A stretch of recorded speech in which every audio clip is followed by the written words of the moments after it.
Club mar Migori Youth kachiel kod Mombasa United oketo wangi e okombe adhula League ma piny mar NSL tok yudo loch e tukegi odira mokalo ka nyaka sani odong' mana tuke 4 to lig no rumo.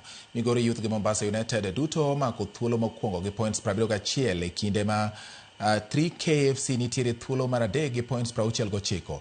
3K nowito thuolo mar idho malo nyaka e thuolo mokwongo to klab mar Equity Bank FC mako gi amodhi mar 0-0. 3K ni kod got manyaka to giidhi ka gibiro rakore kod Mombasa United kiny kapok gitugo gi Talanta Mwatate to kod tieko gi Migori.